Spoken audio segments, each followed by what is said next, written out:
Welcome everyone. It's a delight to see you all in real life, in high definition, 3D.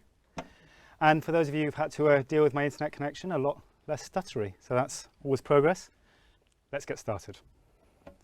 We last held an in-person event like this in 2019, in this room. And we were planning the 2021 when COVID hit. Whilst it's great to be back, the world has completely changed. And there's been a lot said on that change. So today, we don't want to look back.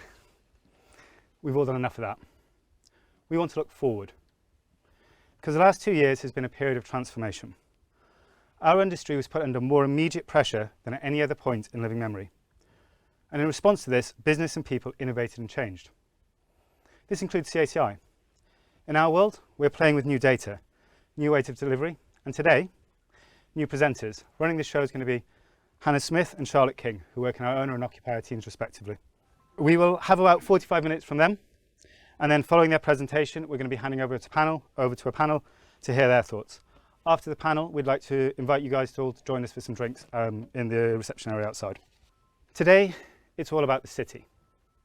This is because cities encapsulate all that there is about us. They're the melting pots of the rich and the poor, of cultures, ethnicities, languages and religions. They are simultaneously destinations and hyper-convenient. They have workers, residents and tourists. They have sub-centres and pockets of interest, local neighbourhoods, urban villages, suburbs, retail parks and regional malls. Cities are a microcosm of society, and they afford us the perfect lens to understand what the future holds and how we must shape the built environment to reflect it. They are where innovation happens, and they are where many of the trends that shape society are forged. The people in this room represent the forces that help shape that space. From the stores, the restaurants, the public realm, the homes and the offices we all spend our lives in. By understanding what they mean to consumers now and in the future, we can create better spaces. Places that people value, engage and spend money in. To inform our understanding of how people will engage in that space now and in the future, we're going to be calling upon some CACI exclusive consumer research, some transactional spend data, mobile geolocation data, Acorn, retail footprint, Paycheck, and all the other data, insights and skills we have at our disposal. So, without any further ado, I'm going to hand over to Hannah and Charlotte to lead us on a journey to the future of the cities. Thanks, Alex. So we've reimagined what the future city is going to look like. So to do this, we're going to use a city that we've designed. So welcome to Cassity. So we have a business district, a suburbia, we've got a retail park, an old town, we've got a mall, we've got flats, leisure, green space. And as we move through today, we're going to explore how each of these elements come together to create a whole greater than the sum of their parts. Creating this space needs a lot of careful thought and consideration from a landlord and occupier point of view. So we need to be asking questions of this space, such as how does a developer optimise a space for its audience, be that residential, be it office, be it retail? How does a retail or leisure operator maximise the efficiency of its unit and create something memorable? And how do you demonstrate to all stakeholders that your plans benefit all? Well, to answer these complicated questions, we've adopted a framework. So what we have here is our city in the centre, what we do within our Cassity, so we shop, we live, we work, we socialise, we work again, which are all things that we need to do in the places that we inhabit. So around these, we've got our core principles, which are sustainability, connectivity and inclusivity. So these are the core pillars which really underpin the physical fabric of where we are, and they need to be right if our city of the future is going to work. So all of these things flow into each other, and if you improve one thing, in theory, the rest will follow. So if you can achieve these things, then you achieve the most important thing of all when building a space, which is desirability. So somewhere that people actually want to be. But I'm conscious I've just thrown loads of buzzwords at you, so what do we mean by all of these words? So everyone thinks it's only the young who care about sustainability, but that's just not true. Everybody cares. The young are arguably more vocal, and if we think specifically about the school climate protest started by Greta, but when you look at the chart on the right-hand side there, it shows really that everybody does care. It doesn't matter if your brand or space is not targeting young audiences. Everybody across different generations, socio-demographic classes and region wants to see a more sustainable society. And what do we mean when we say connectivity? Well, we mean how people travel. And from our research, 55% of people are going to change the way in which they travel. And just under 3/4 of office workers see their future as flexible. People are moving on their own terms now, and they have done throughout the pandemic. We didn't stop travelling, but the way in which we travel has evolved. But connectivity also relates to digital connectivity, and if you're not in the same room as one another, you still need to remain connected. And finally, spaces need to be inclusive. They need to make people feel as though they belong to a community and that they're surrounded by diversity. Be that diversity in the people or diversity in the brands and offer available to them. We've seen community rise up in people's agendas post-COVID as we've moved from an idea of a me first to a we first society, embracing collective wellness over personal wellness. But don't think that you can hide from these fundamentals. If we want our future city to be a success, they need to be embedded into every decision that we make. And even if you don't think that your customers care, they do. Legislation will force change across each of these 3 principles. If they're not at the forefront of your customers' minds, they will be in legislation. Okay, so what does this mean for our city of the future? Well, Charlotte and I are about to talk to you through our city through the 4 lenses of working, shopping, living and socialising. Let's start with how the world of work has been reshaped and how it should look going forward. We've got our city centre, our central business district, and this is typically where we used to think of as our place of work, and for many of us it's where we spend the predominant parts of our week. 5 days a week, Monday to Friday, all in the same place, 12 hours, leaving the place that we chose to live to the place our employer decided that we needed to be. But then, of course, the world changed.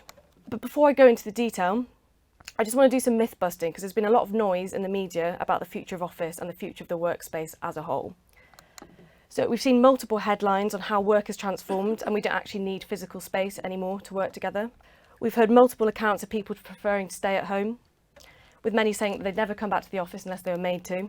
And if they were made to, they'd probably look to leave to go for somewhere else, given it's the Great Resignation at the moment. We've been monitoring the return to work since 2020, and this is not what we've seen. So yes, we've seen behaviour change quite significantly, but it's not in the way that you'd think. So what have we seen happen to office worker movement? Well, what we're looking at here is a chart showing movement in worker-specific locations. So that's worker hubs where pre-pandemic would have seen really high daytime footfall from workers. So it's all based against a pre-COVID view, so 100 being a really normal level of footfall. So anything above the 100 means higher footfall, anything lower means lower footfall. What you can immediately see is those drop-offs in footfall as a direct response to the lockdowns that we endured in 2020 and 2021. For many of these, of course, they were mandatory and actually offices had to shut, so people dropped off. You can then see how recovery towards normal levels of footfall began during 2021. You can see it creep up. We then get a hit with the Omicron, which was a minor blip at the end of 2021 as a direct result of Plan B. Also, people were being cautious in the run-up to Christmas. But then when we look at where we were at in 2022, we actually see that we're at 68% of pre-COVID levels of footfall, which, to flip that stat round, means that footfall is minus 32% on where it was pre-COVID, which isn't actually that drastic.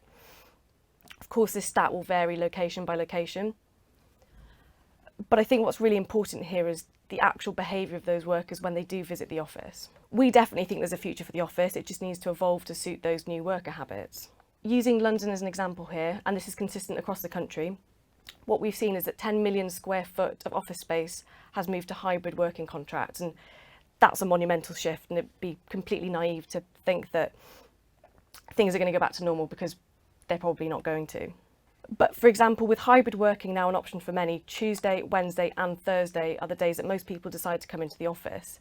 So what this means is the office space area needs to be prepared for greater peaks and troughs in visitation. When workers now do visit their place of work, their average spend is up by 15%. So if you imagine coming to the office is now more of a novelty, often more exciting brands than what you've got at home, and people are more inclined to socialise with their colleagues, people are going for sit-down lunches rather than picking up a sandwich and eating it at their desk, or going for a drink on a Thursday if you like your colleagues enough to be doing that. What this means is that whilst frequency is down, actually over the course of a week, the worker on average spends about the same as they did pre-pandemic, which is interesting. Fundamentally though, we can't underestimate the value of having a central place for people to come and share ideas together. So in the US, video conferencing has been a thing for a lot longer than it has here. And that didn't stop places like Silicon Valley from emerging.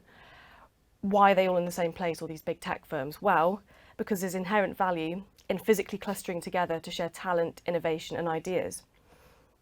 I think another really important point to note here is that life stage is going to have a massive impact on whether you're going to go into the office or not.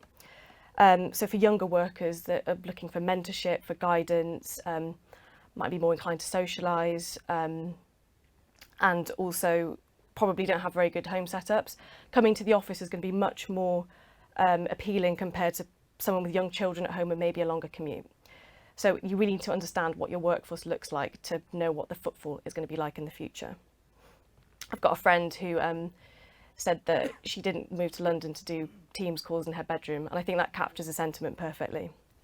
Okay, so do you ever feel like you're sitting slightly too close to your colleagues? Well, since the 1970s, you're probably sitting much closer to them. Here we have a chart showing average square foot per employee, so how much space each worker has in their office and how that's changed since the 1970s. You can see how quickly it's declined, and there's a really interesting mechanism behind why this has happened. So office rent for companies is dictated by how many workers there are in the office. So naturally, if an organisation needs to save some pounds, they might squeeze their workers into a smaller space. Eventually, it becomes clear to the landlord that actually there's the same amount of workers in the building, but they're paying less rent. So rent goes up. And if you can imagine this cycle going on and on and on over the course of 40 years, you can see how this trend has evolved. But what happens if you break that link and actually if workers can choose whether they want to come into the office or not? Well, then workers need to want to come into the office. And if we're going to collaborate, share ideas and socialise, the fabric of the office needs to change to support this new behaviour. So this means an end to the rows on rows of desks and dividers and more meeting space and breakout rooms. So new office developments are doing really smart things, like making sure that the canteen in the building can't sit everyone at once, to give people a general nudge to go out and engage with the surrounding offer. That's just one example, but I think the point here is that a rethink, and a quite radical rethink, of how you can encourage your workers to engage in the area is really, really crucial. But let's not forget about the people that don't use the office. So according to the ONS, 26% of workers worked from home in 2020. So that was double 2019, so we did see a huge rise. And it didn't include those people that are on furlough. But what you've got to remember is that a lot of people that were on furlough were people that actually worked in physical space, so they had to be on furlough. So what I'm trying to get to is that the largest proportion of the workforce actually had to go to their place of work, and post-pandemic, it's returned to business as usual for them. So whilst most of the narrative that we hear about is office work primarily, 63% of our workforce in the UK are not desk-based in jobs like these, and this isn't an exhaustive list.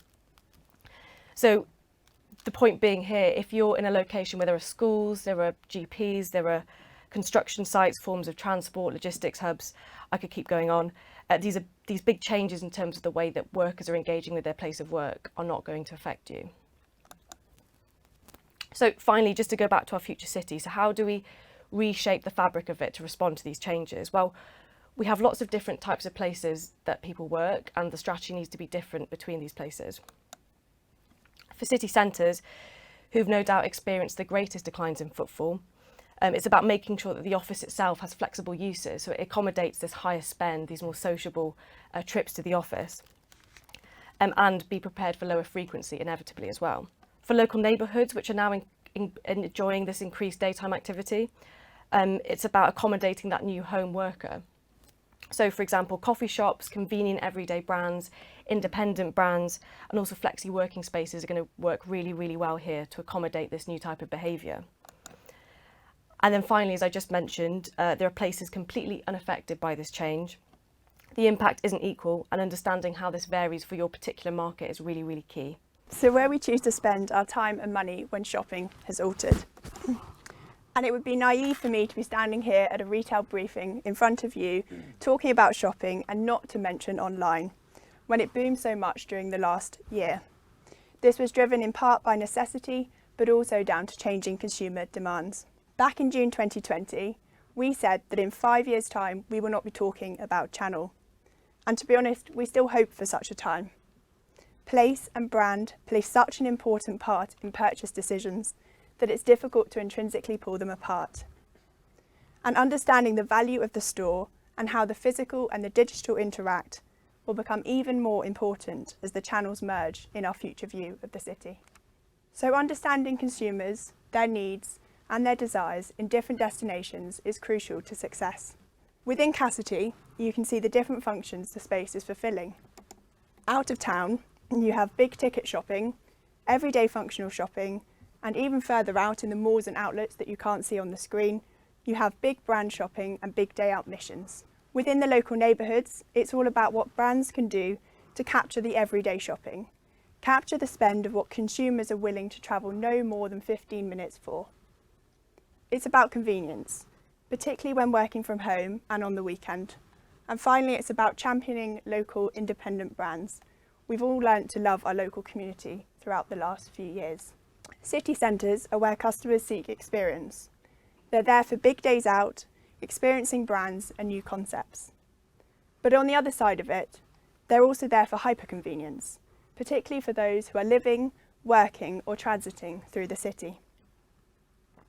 And interestingly, as well as demographic and generational splits in the missions, throughout our survey we also found some interesting gender divides. For example, women reported to feel more comfortable making high-value purchases out of town than men. Now this could point to some differences in the feeling of safety within space. So when we talk about success in our future city, it all comes back to these three fundamentals discussed at the start of the presentation. The city needs to be connected. Consumers are keen on both convenience but also on digital. So in your space, reflect the reason shoppers are there and what they want. Secondly, it needs to be sustainable. And I'm not just talking about environmental sustainability, it is also about enjoying the mix on the high street, the retail park or the city centre. And recognising that people want a blend of brands. Long-term sustainability of the brand means it needs to involve the local community. And finally, inclusivity. Reflect the local demographic in the products you stock and adapt formats to suit different local markets. I'm now going to show you some case studies reflecting on each of the above 3 points. So Zara are doing an excellent job of combining customers' desires for both digital and convenience at their store in one new change in the City of London. The newly opened store features store mode, which integrates online and in-store and allows guests to purchase items displayed in store digitally through their app. They can then collect those items within the store within half an hour. Customers can also book fitting rooms or use an automated pickup point to collect their online orders. Within the grocery world, Amazon have launched their Amazon Fresh store with Just Walk Out technology, serving the hyper-convenient mission and integrating new technology to ensure the seamless experience. And finally, it would be remiss for me not to mention the rapid delivery companies, springing up across towns and cities, once again serving that hyper-convenience mission with their grocery in minutes. But how sustainable is this desire for hyper-convenience? The market has no doubt been disrupted by these rapid delivery services, but how environmentally sustainable can it be to have things so on demand? And thinking economically, despite these companies' high valuations, will they actually make a profit? So getting the balance right will be crucial for success in the future city. Creating the reason to visit with services to the community is something not only big operators are thinking about. The images here represent images from grocery stores, including local regional co-ops. And they, for example, are flexing their store formats to include key reasons for shoppers to visit them within their local neighbourhood. Examples include local library areas, flexible working space, outside areas and community gardens. In the competitive market, and with so many stores overspaced, we also need to be providing reasons to visit. Show you understand your local area by selecting partnership brands most suited to customers and their needs. If we take Asda, for example, they have partnerships with B&Q, Decathlon and Claire's, whilst M&S have announced one with the Early Learning Centre. And finally, Nike Unite. They've launched a great new store format with one opening in Foss Park West to reflect and celebrate the local area. The store aims to create new in and out of store experiences with a focus on the local community. The products will be locally curated and the store has been built to help locals connect more closely with sport. You can see that the signage in the stores reflects the local areas, and even the changing rooms have maps of the neighbourhood, ensuring that customers feel included within the space. Now, as you would have heard a number of times at similar events as these, there's no denying that centres are overspaced, with secondary centres and high streets most impacted. We've lost a number of big brands over the last 2 years, and so it's now time to reprioritise on 2 key areas before we can re-engage. The first one, what locations are actually prime now? And the second, looking at who are your customers and what are their needs. So the next section will now address these 2 areas. So towns and cities across the UK have seen shifts in the idea of prime space. Once consistently on-pitch and prime locations are now being challenged. New opportunities are arising in locations brands wouldn't have considered previously, and this has been driven by consumer demand. On the other side of the spectrum, we've had forced closures of some of the big retail brands on the high street, and it's been well documented in the press as kind of the dying of town centres, but this has actually caused shifts. But what if some of these retail units are being occupied by offices or by leisure brands? How will that alter the fabric of the location and how consumers behave within it? So let's take Plymouth as an example. This map here uses mobile location data, and the darker blue hexagons represent a higher level of footfall. Pre-closure, you can see that the Debenhams created an area of higher footfall around the store on the Royal Parade. But when we look after it closed, you can see a real shift in the footfall away from the store to now creating more of a thoroughfare along the Royal Parade. So let's hit replay and I'll do that again. The second area to consider is who your customers are and what are their needs. If we look at channel preferences, you can see that actually needs vary quite substantially across the 2 generations. And if we focus in specifically on Gen Z, our survey revealed some really interesting interplay between different channels. It showed that Gen Zs who said that they prefer browsing in store are almost as likely to then walk out and purchase online. So it brings it back to my point at the start of the presentation, that in 5 years' time, we will not be talking about channel. They are so intrinsically linked in purchasing decisions, we need to understand the value of the store in its wider purpose. But it isn't just about channel for Gen Z, it's actually far more complex. They are a generation defined as the always-on consumer. They care about brand authenticity, corporate responsibility, and also a brand's social influence. So to wrap up the shopping section, here are my 5 key points to consider if you're opening up in Cassidy. First and foremost, flex the look and feel of your store for the community and the mission that you are serving. Be true to your brand and your ethics. Create exciting environments for the interplay between the channels. Consider new locations and once off-pitch areas. And always be thinking about the next generation of consumers. Now let's talk about where we live in the future of our city. In Cassidy, your residents need to live somewhere, but where do they want to live? So they might want to live in the city, in a penthouse, or in Old Town in the local neighbourhood, or maybe on the peripheries of suburbia. Point is, they'll have a dream home in their head dependent on what life stage they're in, what their personal preferences are. But most of us don't end up living in our dream home.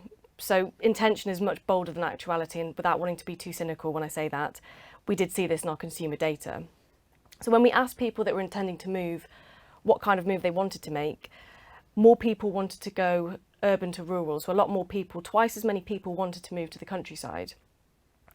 We then asked people what moves they'd actually done in the last 18 months, and actually we saw twice the amount of people had moved from the countryside to the city. So I think this tells us something really interesting on what we dream for ourselves versus what we actually end up doing when we face the practicality of life and all the commitments that we have. Anecdotally, you'd have heard all about this big flight away from the cities. And yes, in 2020, we did see a lot of young urban renters moving in with parents mainly to withstand the lockdowns. But people did flood back to the cities. And we've got some data to prove that. So 50% of people actually move within 2 miles of their original location, whether that's down to affordability, family ties, familiarity. I'll talk about that in a session, but people tend to stay put for the most part. In 2021, the rental market finally stabilised across the UK. In some places it continued to decline, but actually in London what we saw was a 27% growth. And this was those young renters moving back to the cities. This recovery actually ended up outshining what we saw in 2019, so completely pre-pandemic. We had 50,000 more lets agreed in London than in 2019. These movements were from young urban professionals, and the build to rent market is the most booming in the UK at the moment. So let's talk about that for a second. Is renting everyone's dream situation? It's definitely not mine. Most people would prefer to own their homes outright, and if personal preference was the only thing that we had to consider, we'd probably be talking about the boom of the first-time buyers market, but we're not, and we're navigating through some really turbulent economic times. Pandemic aside, and where that left us, we're facing some significant newer economic challenges, and they're going to impact every single home in the country. So we're going to see energy bill rises, national insurance go up, and reports of an 8% inflation this year. And with daily updates in our news cycles, it's quite hard to get away from the fact that these things are going to happen. We asked consumers how aware they were of what was going on and how it would impact their spending, if so. We immediately see a very, very stark nervousness amongst the British consumer, and this is going to impact spending across the board. I think what we can expect is, in the medium term, really conservative spending, as we hold tight and see kind of how they actually impact our daily income. And reflective of the news coverage, we saw energy bills, which were the thing that people are most nervous about at the moment. That was consistent across regions. However, we do know that the impact of the price changes will not be consistent across regions. The cost of things varies enormously on a national scale, and these variations are really important to understand if you're going to be able to create a city that your residents can actually afford to live in. So North Wales and Merseyside, for example, are experiencing the highest energy bill rate rises in the country, and London is going to experience the lowest from the most recent reports. Here we have a map, and I'm sure you've seen very similar examples of these maps before. Show disposable income by region, and in typical form, the South East and London hold most of the money in the country. But where that disposable income goes after that varies quite significantly too. So here we then show expenses by region, and I've highlighted the West Midlands in pink, and the other white circles represent the other regions. So what we're trying to show here is that, for example, childcare is amongst the highest in the country in the West Midlands, but for example, the cost of travel to work or water are amongst the lowest. So actually, there are really significant discrepancies in how much different regions are paying on different things. With all of this in mind, coming back to where our residents in our city choose to live, we asked people, actually, what are your key drivers in terms of choosing where to live? And what we found, first of all, is that practicality has a really big part to play in this decision-making process. So we can only live where we can afford, so it's not a surprise that affordability ends up being the biggest determinant. Where there is actually housing available was number 2, and I think that shows that we're still living in the midst of a housing crisis. And then finally, being near transport is also really important. So we still feel the need to be able to move around a lot.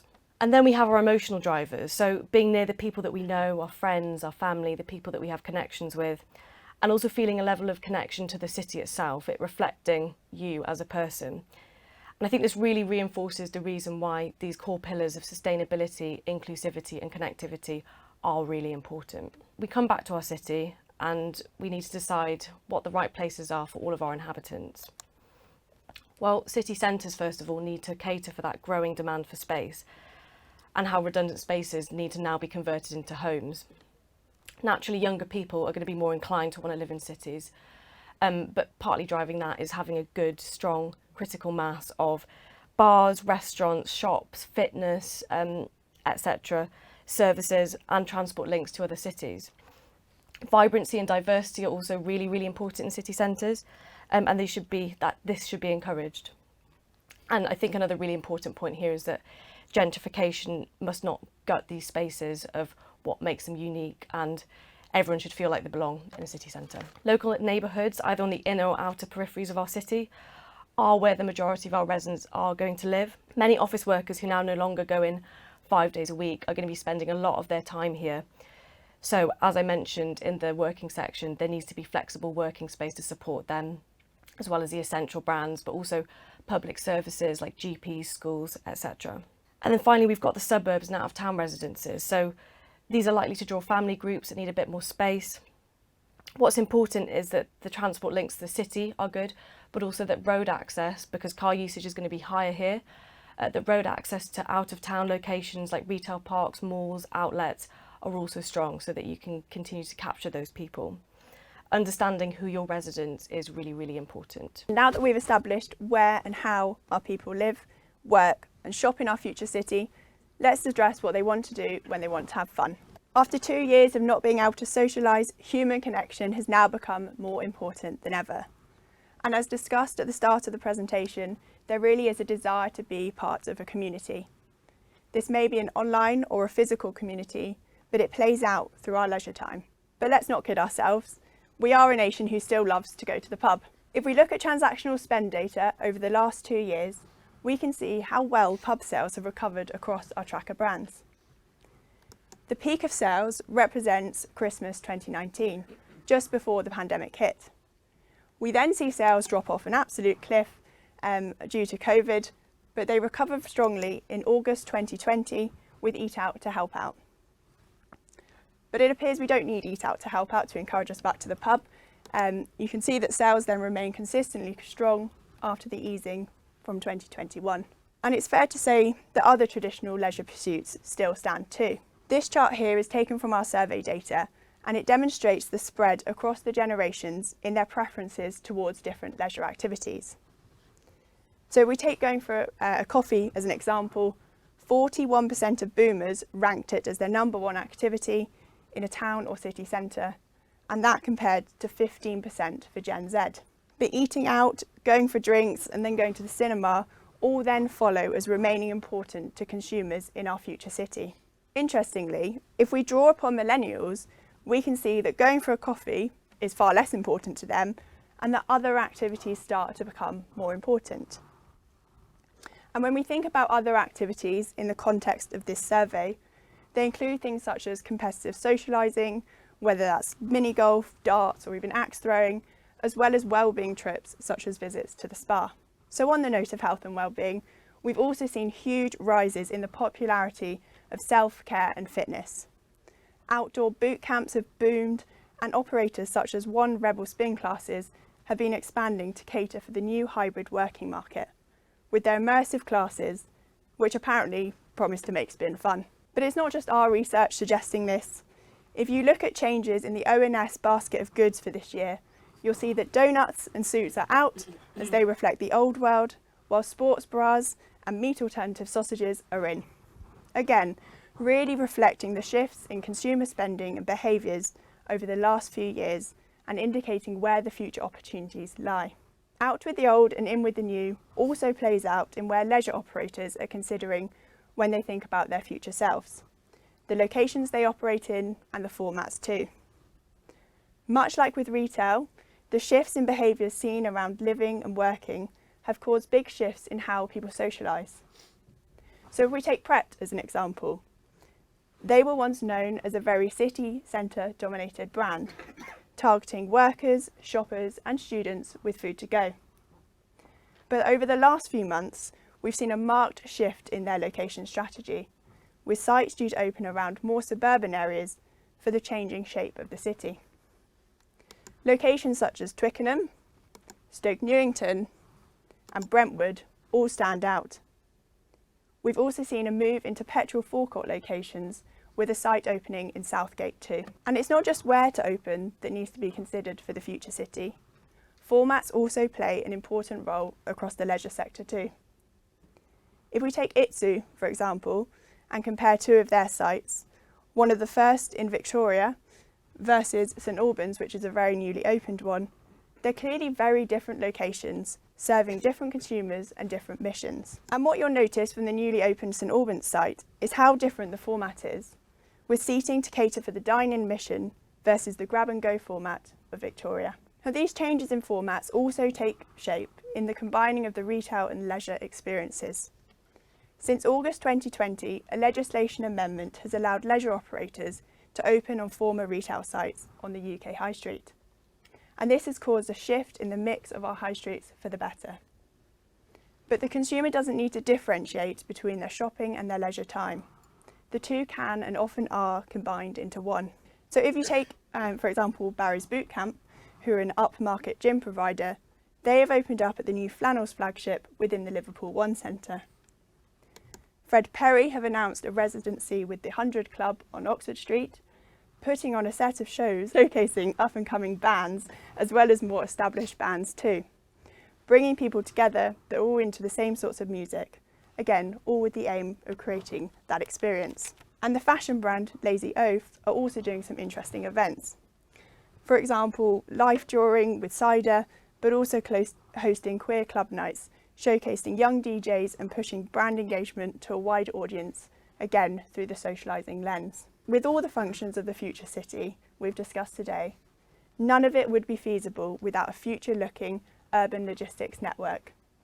Our towns and cities depend on reliable and efficient logistics to deliver food, clothes, documents, medicines, buildings and construction materials for residents, workers and visitors 24 hours a day, 7 days a week. Catering for the changes in demand across both retail and leisure is key for the future city to be able to thrive in a sustainable manner, to serve the people who both live and work within the area. So socialising is not just about where we go, it's about where we don't go and how we facilitate that.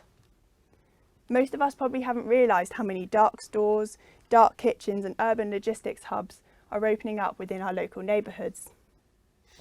How many restaurants are now considering how to fulfil online orders, and how brands are working to ensure seamless delivery and returns infrastructure too.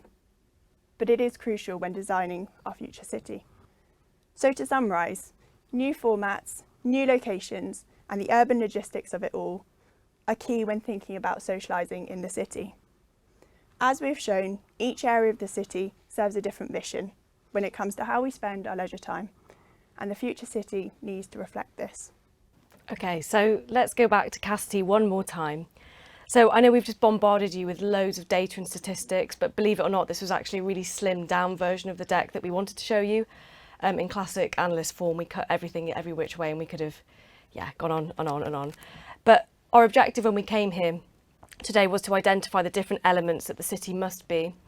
And when we've gone through this, we've demonstrated that actually it is possible to weave these future principles of sustainability, inclusivity and connectivity to every aspect of placemaking to make your space better and fundamentally more desirable. So CACI as a business is setting up ourselves in both our owner and occupier teams to help you succeed with the help of our data and our consultancy. It'd be great to hear from you. We have plenty more to share with you. And if you'd like to learn more about anything that we've shown you today, please get in touch. Our fundamental goal today is to leave you thinking about how to enhance the spaces that you own, manage and operate within, to future-proof them essentially, and to position them to connect with your customer and maximise your return. So thank you so much for listening today.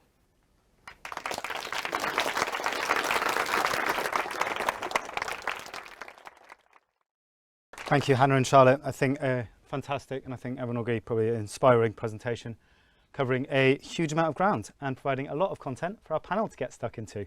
So I'd like to welcome Nick Thornton and our panellists up onto the stage.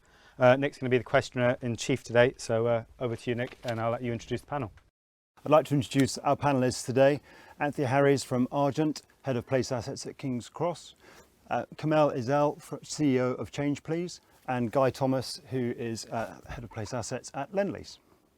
So we've heard a lot today, and as it's just been sort of summarised, we've got these three principles we need to consider when making great places: the sustainability, the connectivity, the inclusivity, while at the same time balancing these four behaviours: working, socialising, living and shopping.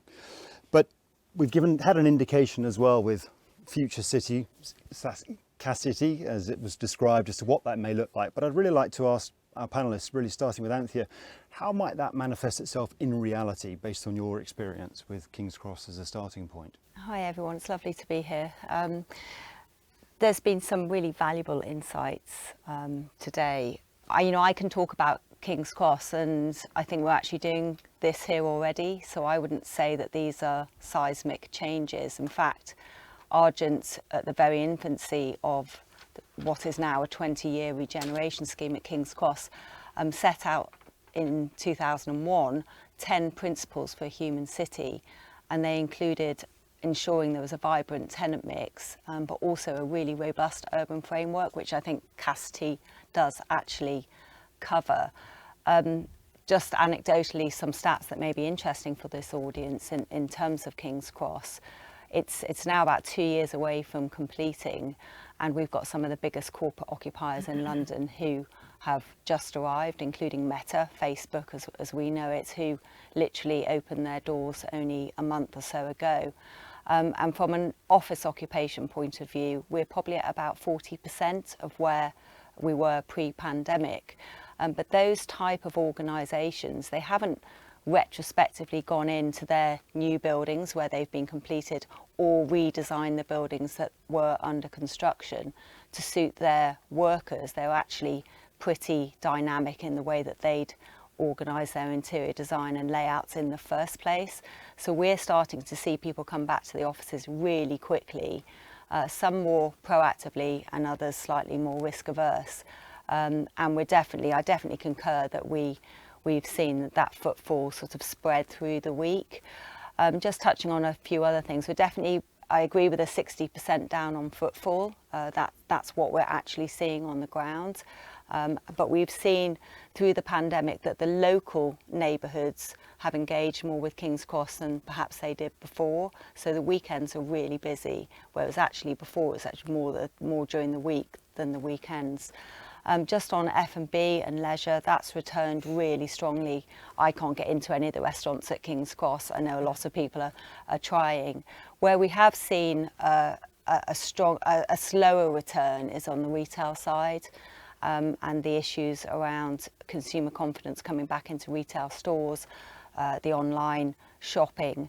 But I really believe that the use class changes is going to enable people like Argent and other incumbent developers and owner occupiers to really start to be more flexible with the spaces that they have to enable consumer demand to be met, and there's been some great examples of the bigger retailers doing that. So in essence, I think what has changed post-pandemic is choice, and consumers now have choice, businesses have choice on where they go, so there's going to be a flight to quality in everything that we as a real estate business have to do going forward. Thank you. And Guy, from your perspective with Elephant Park, which is if anyone hasn't seen it, recommend to again go take a look, because it's fantastic sort of what's going on there, the transformation. But you've been very mindful, I know, of getting that balance right, both of the needs, but also I think reflecting some of the guiding principles coming out of the presentation today. I think probably we would look at it because Elephant is the example that's there to see now, along with what we've been doing at Stratford for a little while, but also we've got quite a deep pipeline of very differentiated sites, but they're all essentially very large scale urban regeneration projects, and essentially our client is generally boroughs or local authorities or public bodies and so forth. And when you look at the agendas that they drive, they don't speak in what we used to talk about in property terms. They'll talk about we have one of the worst obesity rates for a London borough. We've got the issue that we don't have a recognisable town centre for our borough. Our borough has an issue with fostering SMEs. How can you assist us with that? And kind of that's what drives us back to what the customer is and what that place is trying to achieve, because they're a reflection of the electorate and what the electorate wants, but also the issues in the borough that you can kind of help to address, which again then goes back to a sort of authenticity about what you're trying to create rather than imposing something. Good old days, it was always, good old days, say that probably not quite correct, but it was about, can you please bring Next to my town centre so all my residents don't have to go to the neighbouring town centre to go to Next? Well, of course, they don't have to go to any town centre to go to Next anymore because they can order it on the internet. So the authenticity piece is huge, and unless you understand that from the local authorities, the boroughs, and what the community wants, you're not embedding yourself into that community and making yourself genuine, which then reflects back to all of the points which have been made throughout the presentation, and the kind of adaptability that you need to go through that. So I think if you look, I mean, many of you remember I had hair, or some some of you do, and it wasn't great at a point in time. And that was when probably we started on Elephant Park. I mean, that was 10 or 15 years ago, and we've got plans in the office which are a lovely tenant mix, 85% retail, bit of F&B, and then maybe some services. The way that that's been leased out, we've actually gone through in phases, block by block. Block number 1 was 85% F&B. We wouldn't have seen that when we were planning. And then a big chunk of the other percentage was actually more community uses, like a big library we did jointly with Southwark. We put in, we helped them fit that out. The next 2 phases, 50% leisure, 50% F&B. The next phase that we've come in now is uniquely leisure and co-working, so bringing all of those points in. But at a headline basis, it's a residential development, but you look at all those pieces that are coming in, and our final block at the moment sits on a park. It also sits on making 50% of a high street, and really, we were about a meeting with you actually the day before yesterday. What's the target for that block? Well, there isn't a target for that block. It's a high street within a town centre, and that evolution has got to continue throughout that. And that's very much concentrate on Elephant. But if you then look at our other developments, Birmingham, Smithfield, city centre location, there we're talking about workers, we're talking about visitors, bringing out the weekend visit to Birmingham, a market in the middle of that, which brings out a 24-hour cycle. Those are very different drivers, but they all kind of speak to those 7 principles which have been explained. But it's about understanding how each of those are adapted to each of those markets. Okay, thank you. And I guess key to that delivery are the operators that take the space. So Kamal, from your perspective, obviously your business is highly regarded as a social enterprise, but what's your view on what we've been discussing today and some of the insight that's been shared? Yeah, and I think I'm speaking as an operator, but also as a social enterprise. And I think what the guiding principles represent for us is a blueprint of how you can be successful as an organisation. For example, from a sustainability perspective, we are constantly being asked by consumers about where our coffee comes from, who we employ, what our packaging is made from, and it's always pushing us to be better at what we do. And first and foremost, it's the right thing to do, but also it's super important for us to kind of understand that it makes us more money by talking about our sustainability, both from an online perspective. As soon as we have a post on Instagram about, again, our coffee being carbon neutral and our bags are made from crude oil, plastic free, it drives our sales online. When we have point of sale in store where we're talking about the same things, it does exactly the same thing. So it is absolutely the right thing to do, but we understand that it's going to be the currency of the future, how much you speak about your sustainability with authenticity, like you said, Guy. And I think it's crucial for us to have that at the heart of everything that we do, because it can't just be a bit of greenwashing. It can't be something you do on the side. It has to be done with authenticity. And I think, especially now with consumers, I think we did a recent study actually where 82% of our consumers who came into a store had already researched us before they came into the store to kind of understand who we were, what we did, what we represented as an organisation. So everything we do has to be with authenticity. And I think at the same time, we're going through one of the biggest labour shortages that we're seeing in the hospitality market. And who we employ, typically at the moment it's Gen Zs and millennials, but who we employ are expecting to see sustainability at the core of what we do as an organisation. There's so much choice for them. You mentioned choice, Anthea, that they can work at any coffee shop or any organisation. So they're coming to us and first asking about convenience and salary, but the second or third question is always around sustainability. So it really has to be at the heart of who we are as an organisation to kind of stay ahead of our competitors. And from an inclusivity perspective, I think it's that, again, is fundamental to who we are as an organisation, as a social business. So we are all about community building, placemaking, reducing disparity in our communities, and trying to find a solution to try and balance up society. So again, when we're communicating those stories to consumers online, it really drives sales, and it is fundamental for us to kind of communicate that impact that we do from an inclusivity perspective, and communicate that to our current consumers, but also the future generation as well. So I think, if you want a successful Cassity, I think you just need more social enterprises. Fair enough. That's good. Just one of the Can I things just that pick up on that. Yeah, of actually, course. and just expand on that a little bit, because the experience that we've had at Elephant with lots of small operators, local businesses, and so forth. We went through an exercise of trying to look at how you can measure the socioeconomic benefits of that.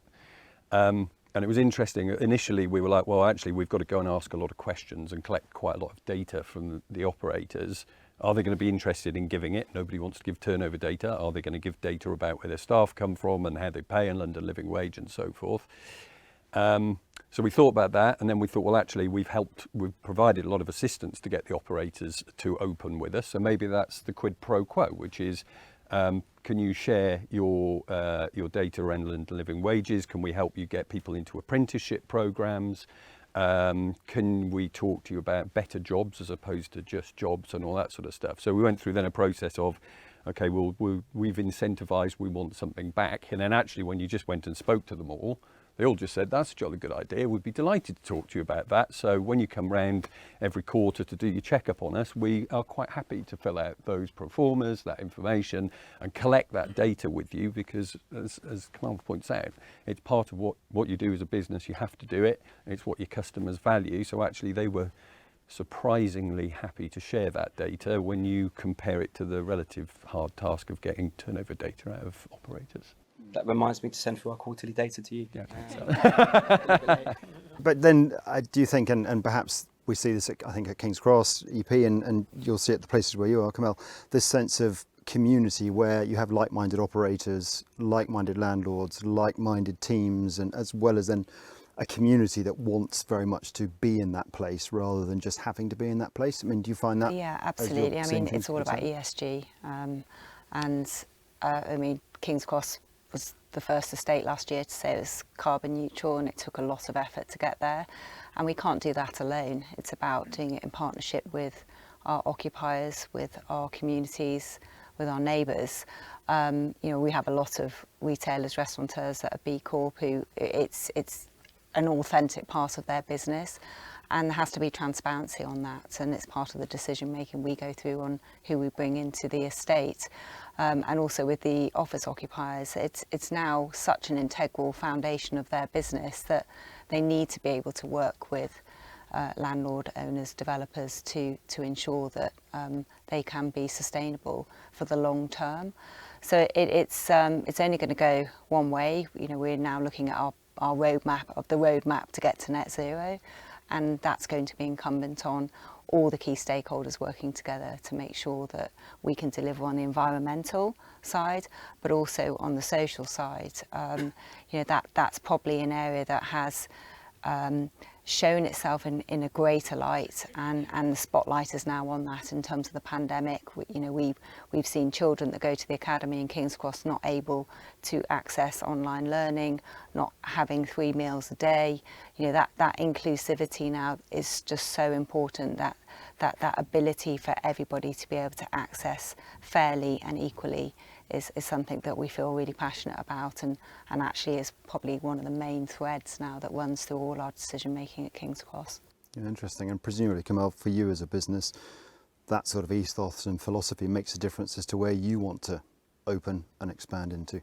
Yeah, so from an impact perspective, you really need to target your efforts in certain specific areas. So taking King's Cross as an example, we haven't spoken about this, but you know, we supply coffee to Google, to WeWork, to Havas, to Universal Music as a coffee supply into those organisations, and now we're looking at 2 or 3 sites within King's Cross to open as retail units in that space. And what that allows us to do is really focus our efforts of impact to support people who are homeless around Summertown.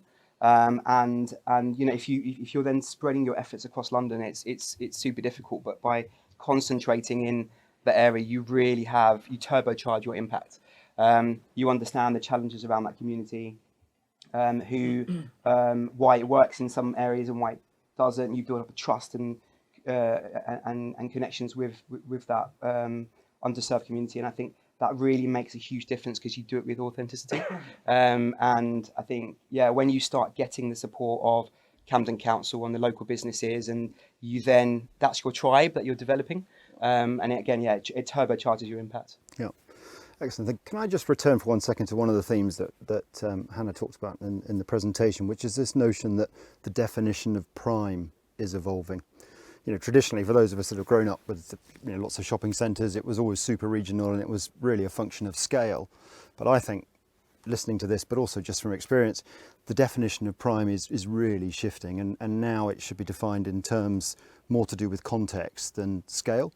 Would you agree, Anthea, perhaps, or Yeah, Guy, yeah, from your absolutely. I perspective? think that's where we've seen the biggest seismic shift in our industry, to be honest, that prime is, whether you're looking at a central London context or in the regions, you're seeing the merging of different locations, and that's based on connectivity, it's based on regeneration projects, it's based on partnerships that are coming through from landlords, developers, local authorities, occupiers as well.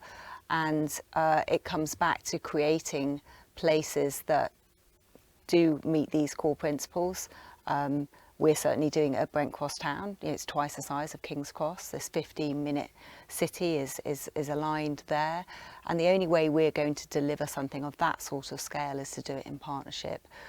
So we, I think, are going to see a continued dilution of historic and more traditional prime locations. That's not to say they won't continue to succeed. And it's great to see the West End back on its feet again after what has been a horrific 2 years for it.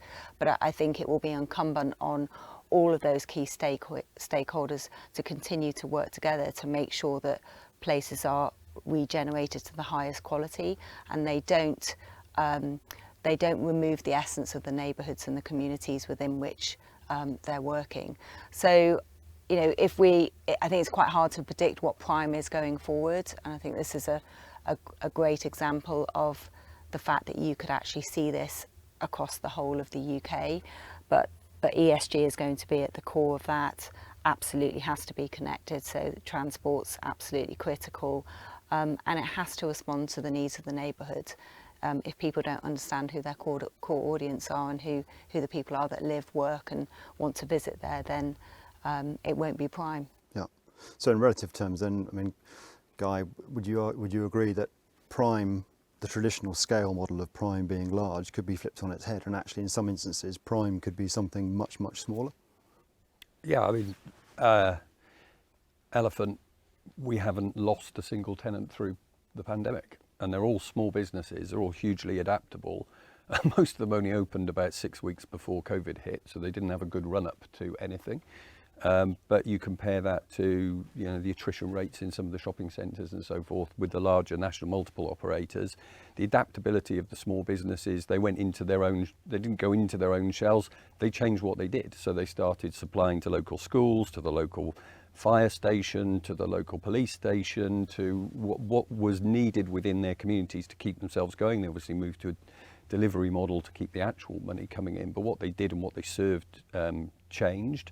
They're more flexible, they have the ability to do that very quickly. So if you say, well, what's the definition of a prime location? One that's still got all its tenants or one that's lost lots of tenants? I'd argue we're a very prime location in that context. But I also think within the context of a site or an area or a town centre, do you want a prime pitch? I mean, would you look at Elephant and say, do you have a prime pitch? I'd say, no, we've got a high street. Then we've got a dining area centred around a park. Then we've got the areas around that which are focused more around leisure, and that's going to be bolstered shortly.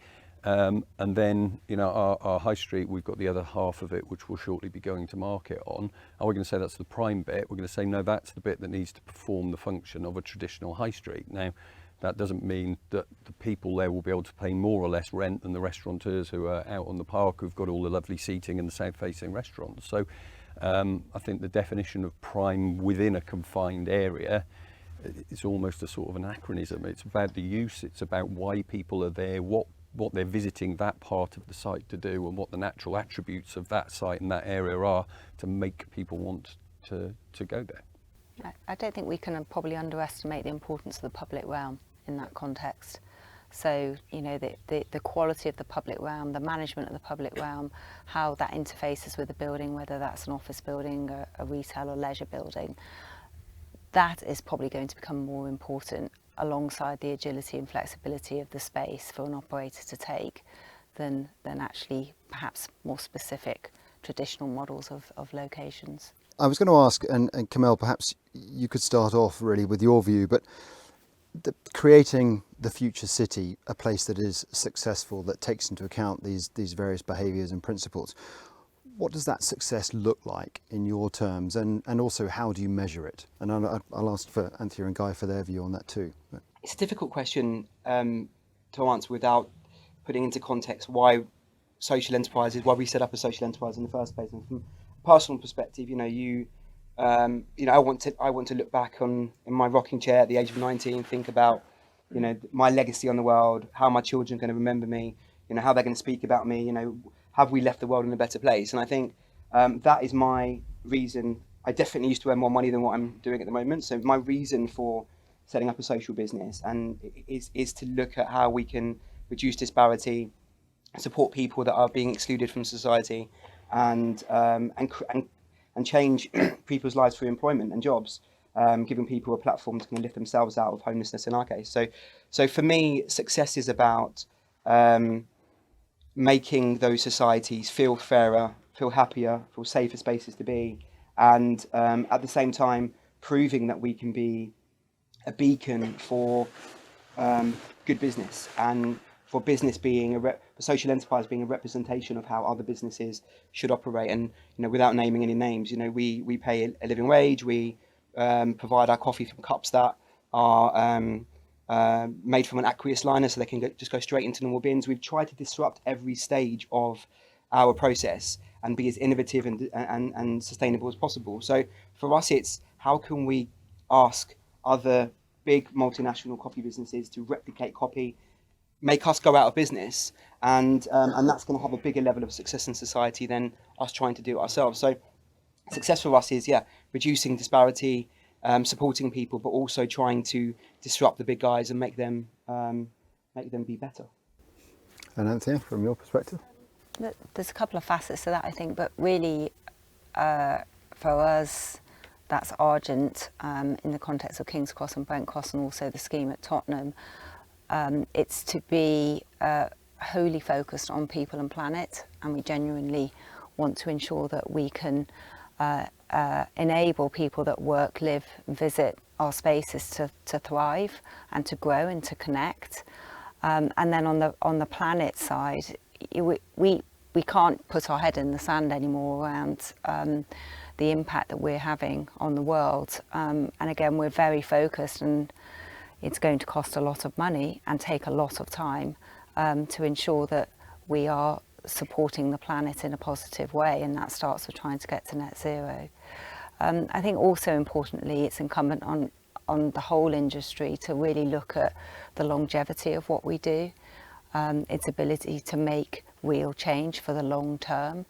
And with that, you will see financial performance that's tangible, but also the intangible successes through that connection into the local communities and the societies within which we live.